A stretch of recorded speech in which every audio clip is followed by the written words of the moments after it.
Assalamualaikum warahmatullahi wabarakatuh. Apa kabar teman-teman? Dalam Islam, bersuci itu wajib. Dan macam-macam bersuci, diantaranya adalah wudhu, mandi, dan tayamum. Apabila ada air, kita diwajibkan bersuci dengan cara mandi dan wudhu. Lalu bagaimana ketika kondisi tidak ada air? Islam memberikan rukhsah atau keringanan, yakni dengan cara bertayamum. Lalu bagaimanakah cara tayamum? Dalam video kali ini akan dijelaskan bagaimana cara bertayamum yang baik dan benar. Begini tata cara tayamum yang benar beserta doanya. Tayamum adalah bersuci menggunakan debu sebagai pengganti wudhu, namun dengan sebab dan syarat tertentu. Seperti apa tata cara tayamum yang benar? Sebagaimana yang kita ketahui, syarat sah sholat dan ibadah lainnya adalah dengan bersuci, yakni berwudhu atau tayamum.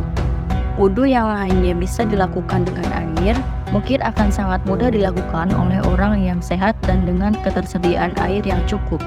Namun, sebaliknya jika dalam kesulitan menggunakan air, baik karena ketidakadaannya, karena sakit, maupun sebab lain, maka dibolehkan bertayamum sebagai pengganti wudhu. Nah, berikut tata cara tayamum yang benar menurut ulama. 1. Dasar hukum tayamum. Dalam kondisi tertentu, Islam telah memberikan kemudahan kepada umatnya untuk bertayamum, menggantikan wudhu sebagai bentuk bersuci dari hadas. Adapun dasar hukum bagi kemudahan tersebut bermaktub dalam Al-Quran Surat An-Nisa ayat 43, yang artinya, dan jika kamu sakit atau sedang dalam musafir atau datang dari tempat buang air, atau kamu telah menyentuh perempuan, kemudian kamu tidak mendapatkan air, maka bertayamumlah dengan tanah yang baik atau suci. Sapulah mukamu dan tanganmu. Dari ayat di atas dijelaskan sebab diperbolehkannya tayamum, yakni apabila dalam kondisi sakit yang tidak memungkinkan berwudu.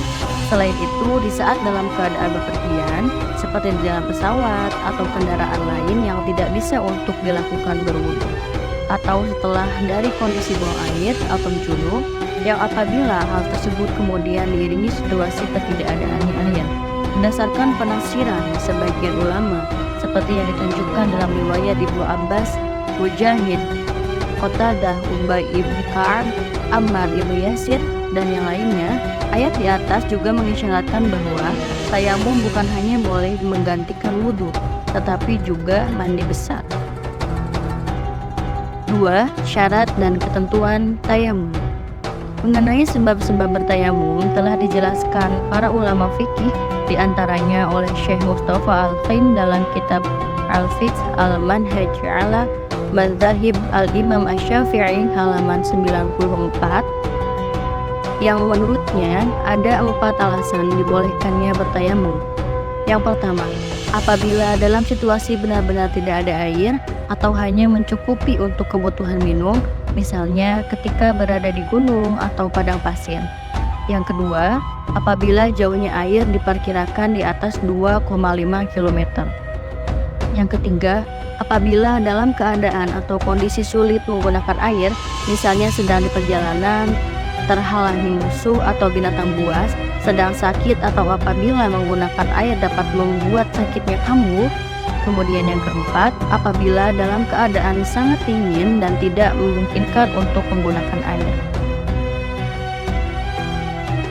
Lebih lanjut, menurut Imam Al-Ghazali dalam kitab Bidayatul Hidayah pada bab adabnya tayamum menjelaskan syarat dan ketentuan tayamum seperti berikut, yang artinya, jika engkau tidak mampu untuk menggunakan air sebab tidak ada setelah mencari, atau sebab wudhu dari sakit, sebab ada yang mencegah dari datangnya air, misalnya karena ada hewan buas atau di penjara, atau airnya ada tapi dibutuhkan untuk minum dahagamu atau dahaga temanmu, atau sebab dimiliki oleh orang lain dan tidak dijual kecuali dengan harga yang lebih tinggi dari harga umumnya, atau sebab ada luka atau sakit yang engkau khawatir terhadap dirimu sendiri, maka bersabarlah hingga masuknya waktu fardhu atau wajib.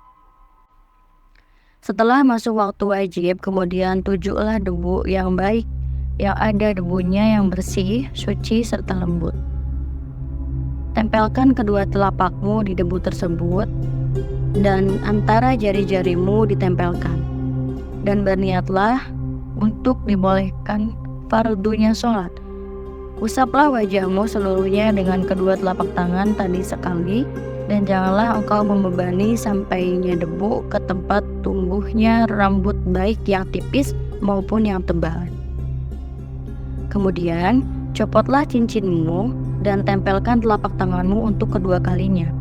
Posisi jari-jari dibuka, kemudian usaplah kedua tanganmu beserta kedua sikunya dengan kedua telapak tangan tadi. Jika belum rata, maka tempelkan lagi hingga rata dan kedua telapak tangan tadi. Kemudian, usaplah satu telapakmu dengan yang lainnya, dan usaplah di antara sela-sela jarimu. Gunakanlah tayamum itu untuk sekali sholat fardu dan sholat sunnah sesukamu, boleh lebih dari sekali. Jika engkau ingin melakukan ibadah fardu untuk kedua kalinya, maka mulailah lagi bertayamum yang lain. Berdasarkan penjelasan tersebut, Imam Al-Ghazali menambahkan bahwa tayamum harus dilakukan setelah masuk waktu sholat dan hanya bisa dipergunakan untuk satu kali sholat fardu dan sholat sunnah. Kemudian untuk sholat fardu berikutnya kembali melakukan tayamum. 3. Rukun tayamum. Tayamum memiliki 4 rukun yang harus diikuti ketika kita melakukan tayamum. Berikut adalah rukun tayamum. 1. Membaca niat. Tentunya, setiap hal yang ingin kita lakukan harus berawal dari niat. Sama seperti jika kita ingin beribadah atau melakukan persyaratan untuk ibadah, maka juga harus membaca niat. Niat ini dibaca saat melakukan tayamum agar tayamum dilakukan dengan sah dan mendapat izin dari Allah untuk beribadah. 2. Mengusap wajah. Gunakan kedua telapak tangan untuk mengusap debu ke seluruh wajah. Gunakan tangan kanan untuk mengusap wajah dari sisi kiri, lalu tangan kiri digunakan untuk mengusap wajah pada sisi kanan. 3. Mengusap kedua tangan sampai siku. Usap kedua tangan kalian menggunakan debu yang telah menempel di telapak tangan kalian. Usapan ini sama seperti ketika berwudu. Gunakan tangan kiri untuk mengusap tangan kanan sampai siku, dan gunakan tangan kanan untuk mengusap tangan kiri sampai siku. Dan yang keempat, tertib. Lakukan tayamum dengan tertib. Perhatikan rukun dan tata cara tayamum sesuai urutan, tidak boleh terbalik dan terlewatkan. 4. Sunnah tayamum. Sunnah tayamum berbeda dengan rukun tayamum. Sunnah tayamum boleh tidak dilakukan ketika melakukan tayamum. Namun hal ini hanya anjuran saja agar tayamum lebih sempurna. Berikut adalah sunnah-sunnah tayamum. Pertama, membaca basmalah. Setiap melakukan kegiatan, hendaknya kita membaca basmalah agar kegiatan yang kita lakukan berjalan lancar. Dalam melakukan tayamum, basmalah juga bisa dibacakan sebelum membaca niat tayamum. Namun jika tidak, juga tidak apa-apa. 2. Mendahulukan bagian kanan daripada kiri. Ketika melakukan hal yang suci seperti tayamum ini, disunahkan untuk mendahulukan bagian kanan seperti tangan kanan, setelah itu baru disusul dengan mengusap bagian tangan kiri. 3. Menipiskan debu. Debu yang digunakan untuk tayamum tidak perlu terlalu banyak. Tayamum berbeda dengan wudu yang membutuhkan air yang banyak. Dalam melakukan tayamum, dianjurkan untuk menipiskan debu yang menempel di tangan sebelum mengusapkan pada bagian tubuh. 5. Tata cara tayamum. Adapun penjelasan tata caranya dalam kitab Bidayatul Hidayah karya Imam Al-Ghazali adalah sebagai berikut. Siapkan tanah berdebu atau debu yang bersih. Ulama memperbolehkan menggunakan debu yang berada di tembok, kaca, atau tempat lain yang dirasa bersih. Disunahkan menghadap kiblat, lalu letakkan kedua telapak tangan pada debu dengan posisi jari-jari kedua telapak tangan dirapatkan. Dalam keadaan tangan masih diletakkan di tembok atau debu, lalu ucapkan basmalah dan niat seperti berikut. Bismillahirrahmanirrahim. Nawaitu tayammuma listibahatis sholati lillahi ta'ala. Artinya, aku berniat tayamum agar diperbolehkan sholat karena Allah. Niat di atas apabila ingin mengerjakan sholat, lain jika ingin melakukan ibadah lain, seperti membaca Al-Quran atau lainnya. Maka niatnya diganti sesuai dengan tujuan bersuci. Kemudian, usapkan kedua telapak tangan pada seluruh wajah. Berbeda dengan wudhu, dalam tayamum tidak diharuskan untuk mengusapkan debu pada bagian-bagian yang ada di bawah rambut atau bulu wajah, baik yang tipis maupun yang tebal. Yang dianjurkan adalah berusaha meratakan debu pada seluruh bagian wajah, dan itu cukup dengan satu kali menyentuh debu. Sebab pada dasarnya, lebar wajah tidak melebihi lebar dua telapak tangan, sehingga meratakan debu di wajah cukup mengandalkan dugaan yang kuat atau wali buzan. 5. Selanjutnya, bagian tangan. Sementara lepaskan cincin bila ada di jari dan letakkan kembali telapak tangan pada debu. Kali ini jari tangan direnggangkan, lalu ditengadahkan kedua telapak tangan. Dengan posisi telapak tangan kanan di atas tangan kiri, rapatkan jari-jari tangan dan usahakan ujung jari kanan tidak keluar dari telunjuk jari kiri atau telunjuk kanan bertemu dengan telunjuk kiri.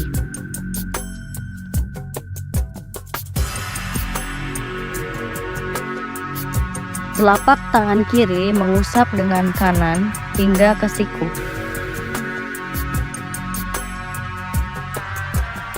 Telapak tangan kiri mengusap lengan kanan hingga ke siku. Kemudian, tangan kanan diputar untuk diusapkan juga di sisi lengan kanan yang lain. Dan telapak tangan mengusap dari siku hingga dipertemukan kembali, jempol kiri mengusap jempol kanan. Lakukan hal yang sama pada tangan kiri seperti tadi. Terakhir, pertemukan kedua telapak tangan dan usap-usap di antara jari-jarinya. Setelah tayamum, dianjurkan juga oleh sebagian ulama untuk membaca doa bersuci, seperti halnya doa berikut. Bismillahirrahmanirrahim. Asyhadu an la ilaha illallah wahdahu la syarikalah wa asyhadu anna Muhammadan abduhu wa rasuluh. Allahumma ja'alni minat tawabin waj'alni minal mutatahhirin waj'alni min ibadikas sholihin. Subhanaka Allahumma wa bihamdik asyhadu an la ilaha illa anta astaghfiruka wa atubu ilaik. 6. Hal-hal yang membatalkan tayamum. Seperti halnya pada wudhu, tayamum juga memiliki penyebab yang dapat membatalkan tayamum. Berikut adalah hal-hal yang dapat membatalkan tayamum. 1. Menemukan air. Tayamum akan langsung batal jika kamu telah menemukan air sebelum melakukan sholat. Sesuatu yang digantikan sudah ada, maka penggantinya tidak akan berguna.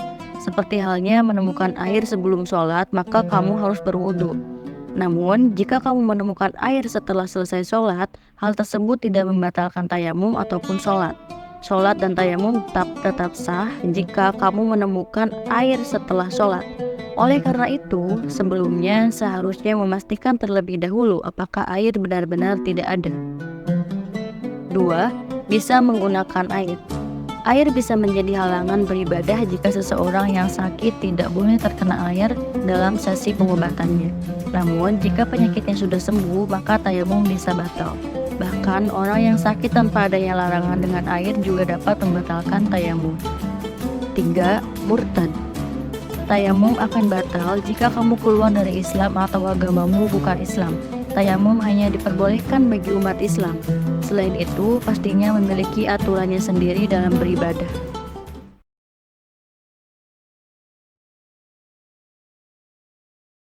Demikianlah tata cara bertayamum.